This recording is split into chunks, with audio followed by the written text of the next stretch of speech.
Now, let us solve problems involving uniformly distributed load. So, dito sa figure natin, yung span, yung 10 meter na span between A and B is carrying a uniformly distributed load of 10 kilonewtons per meter.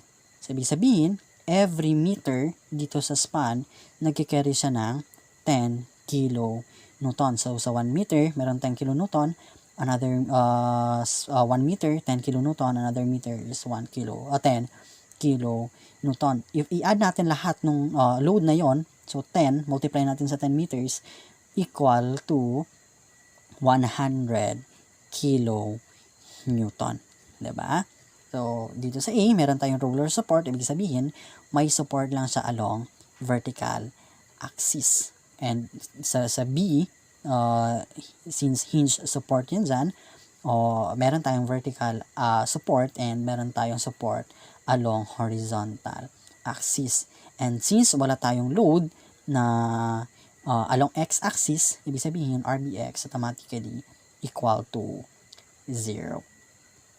And mapapansin na natin ngayon na symmetrical yung ating figure, tama? Mas symmetrical na siya. Ibig sabihin, yung 10 kilonewton per meter na load na yan, na uniformly distributed load na yan along 10 meter span, hahatiin ni RAY and RBY yung bigat niya. So, by symmetry, so RAY is equals to RBY and hahatiin lang nila ang dalawa. So, si 10 kilonewton per meter times 10 divided by 2, si RAY equals to 50 kilonewton and RBY RAY equals to 50 kilonewton and RBY is equals to 50 kilonewton. And we can solve that one using the equations of equilibrium. Tama? So, first is summation of all forces along x-axis equals to 0. So, since wala tayong vertical axis, horizontal axis, ibig sabihin, RBX is equal to 0. Diba? Kasi, since tatlo yung ano natin kanina, RBX, RBY, and REY, ibig sabihin, tatlo rin yung equation na gagamitin natin. Next is summation of moment. Tama? Moment tayo kasi hindi pa tayo makakagamit ng summation of forces along y-axis kasi dalawa pa yung unknown sa vertical axis. So, pwede tayong gumamit ng summation of moment kay A and B or B kasi we know that the moment at A and the moment at B is equal to 0.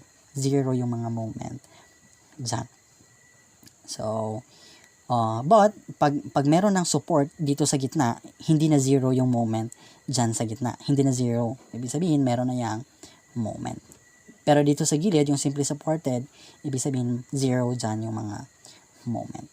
So, moment na kayo B, clockwise being positive, equal to 0. So, RAY minus 50, RAY which is equals to 50, ayan, multiplied by the moment arm na 10. So, since clockwise yung kanyang rotation, papunta kay B, ibig sabihin, positive. So, positive RAY times 10 minus 10, ito, yung uniformly distributed load natin na 10 kilonewton per meter, 10 kilonewton per meter times 10 times yung kanyang moment arm papunta kay B na 10 over 2. So, bakit ba siya nagiging 10 over 2? So, ganito kasi yon. Yung 10 kilonewton per meter na yan, sabi ko nga kanina, again, yung every meter, nagkikarry siya ng 10 kilonewtons. Diba? So, ibig sabihin, sa 10 meters na yan, 100 kilonewton lahat nung kanyang kine-carry or dinadala. So, we can represent that one using the resultant force or yung resultant load. So, yung buong load na yan or yung horizontal, uniformly distributed load na yan, i-convert natin into a resultant load or yung point load niya. Ito yung representation nung uniformly distributed load niya natin. Diba? Sa resultant force. So, 10, sa 10 kilonewton per meter, ibig sabihin, 10 times 10. Kasi, 10 meters yung nandyan. So, si 10 meters na yon, bawat isa nagkikerry ng 10 kilonewton. So, equal to 100 kilonewton. And yung si resultant force na yan, or yung representation nung buong load, so, mag-a-act yan siya sa centroid mismo nung shape or nung load natin. So, since rectangular shape siya, yung ating load, ibig sabihin, nag-a-act siya sa, or yung distance ni centroid galing kay B or galing kay A is simply the half of the base. Si base over 2 lang. So, that is why RAY, so si uniformly distributed load kanina na along 10 meters, kinonvert natin into a point load, yung resultant force or resultant load niya. So, RAY times 10 minus 10 times 10 times 10 over 2. Ito, si 10 times 10 times 10 over 2. Nakuha? Ayan siya. So, parang ano lang ba? Parang yung resultant force niya or yung resultant load natin is the area of this one. Kasi rectangular, di ba? So, since rectangular, ano bang area ng rectangle? Base times height. So, 10 times 10, di ba? Base natin is 10 and yung height natin is 10. So, 10 times 10 is 100. Ito siya. So, 10 times 10, then yung moment arm na 10 over 2. So, that is why, ito siya. Equate natin sa 0. Kasi wala naman tayong ibang force dyan, di ba? Ayan.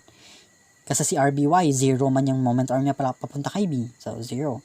So, makukuha natin si RAY, which is equal to positive 50 kilonewton. So, since positive yung nakuha natin, ibig sabihin, tama yung assumption natin na upward force, si RAY. Nakuha? So, since may RAY na tayo, we can solve for RBY. So, si RBY, using summation of forces along Y, RAY plus RBY minus, ito, RAY plus RBY minus 10 times 10. Equate natin sa 0, makukuha natin si RBY, which is equal to 50 kilonewton or positive 50 kilonewton. So, since positive siya, ibig sabihin, tama yung assumption natin na yung force dito is upward. Kasi, pag mag-negative yan siya, ibig sabihin, mali yung assumption natin. Babalik na rin lang natin yung direction ng force. Pero positive siya, ibig sabihin, tama yung force na inassume natin. Okay? So, since may mga forces na tayo dyan, ibig sabihin, we can now draw the shear diagram. Ito siya. So, draw tayo ng alignment dyan. Yan, alignment. Then, dito sa A, magsisimula tayo sa left. Kay A, meron tayong upward force na 50 kilonewton. So, from 0, akyat tayo ng 50 kilonewton. Ayan, positive 50 kilonewton. Then, bababa tayo kasi mayroon tayong load na 10 kilonewton per meter along 10 meter span. Tama? So, sa bawat meter, meron tayong 1 kilo, meron tayong 10 kilonewton. So, 10 times 10, ayan, 10 times 10, 10 kilonewton times 10 is 100. So, positive 50 minus 100 is negative 50. So, bakit linear yan? Kasi, mapapansin natin, constant yung load natin dito, di ba? So, since constant yung load natin dito, ibig sabihin, aakyat, or yung slope ng ating shear diagram is linear. Linear yung magiging shear, or yung diagram ng ating shear. Then, dito, pagdating naman dito sa B, negative 50 kilonewton, and meron tayong upward force na 50 kilonewton, so negative 50 plus 50 equal to 0. Ngayon, baka magtanong kayo, sir, paano yung, how about if point load yung gagamitin natin sa shear diagram? Ibig sabihin, mag-iiba na yung drawing natin. So, sa case na yan, hindi natin pwede gamitin si resultant force. Kasi, sa actual, ito yung itsura niya, di ba? Si 10 times 10 na point load na nag-a-act sa centroid, representation lang sa nung bawat nung uniformly distributed load. Hindi siya actual. Hindi siya yung nasa actual. Kaya sa shear diagram natin and sa moment diagram natin, ang i-consider natin is yung actual na figure mismo. So, si 10 times 10 or yung si resultant force nag-a-act sa centroid nung ating loads or nung ating uniformly distributed load, magagamit lang natin siya para makuha nyo yung moment or yung mga forces, yung mga reaction. Ayan. Okay? So, this time, meron na tayong shear diagram, draw na natin si moment diagram. So, align tayo dyan, and align tayo dyan.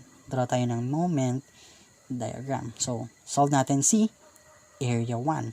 So, solving for areas, ano ba yung area niya to? Area ng triangle, diba? Area ng triangle is 1/2 base times height. 1/2 base times height. So, dito class, dito sa draw natin, so since symmetrical siya, 50, 50, di ba? Ibig sabihin, hati lang sila nung distance dito, di ba? Since 10 meters ito siya, ibig sabihin, yung distance dito is 5 meters. Tigfa 5 meters silang dalawa. Kasi nga, symmetrical sila. Okay? Symmetrical sila. So, ibig sabihin, hindi ko na nilagay dito yung 5 meters, hindi ko nilagay yung 5 meters dito kasi I assume na naintindihan nyo na tigfa 5 meters silang dalawa. Kaya yung area 1 is 1/2 positive 50 times yung base natin na 5. Ito yung kalahati lang yan. 1/2 times 50 times 5 equal to 100 or positive 125 kilonewton meter. So, galing ka dito, di ba? Moment at A equal to 0. Ngayon, i-draw ka paakyat ng 125 kilonewton meter.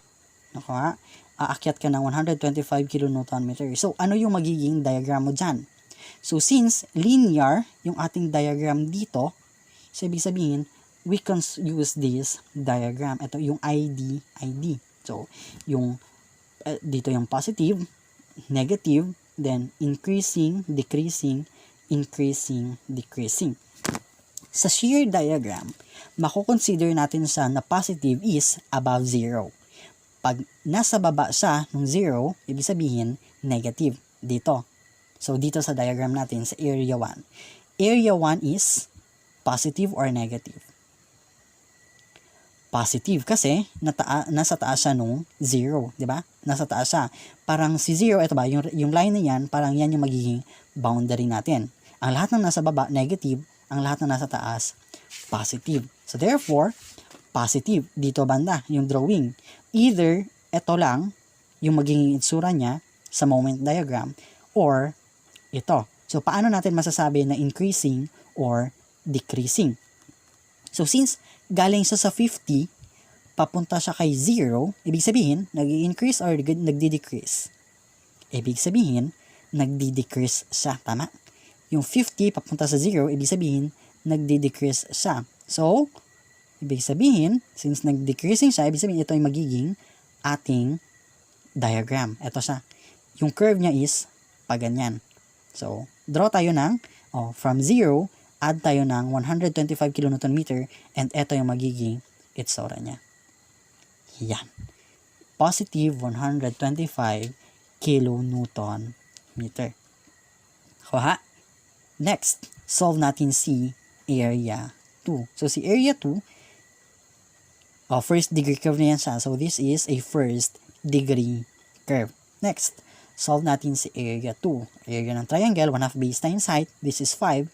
Diba? Kasi yan, 5, tig 5 silang dalawa. So, 1/2 negative 50 times 5 equal to negative 125 kilonewton meter. So, galing dito, bababa ka ngayon ng negative 125. So, ano yung magiging diagram mo or ano yung magiging curve nung diagram mo? So, sabi ko kanina, ang lahat ng nasa baba is negative. So, ibig sabihin, nandito lang yung kanyang, dito lang sa dalawa yung magiging curve niya. Diba? And, since negative siya, galing dito sa 0, so, nag-i-increase ba siya or nagdi-decrease? So, galing sa dito, nag-i-increase yung negative na shear. Tama? Nag-i-increase yung negative na shear. So, ibig sabihin, negative increasing. So, negative increasing. So, paganyan siya. Paganyan siya. So, positive 125 minus 125 equal to 0. So, tama yung or na-prove natin na 0 yung moment sa B. So, this is a first degree curve also. Okay? So, that is the shear and the moment diagram of this problem.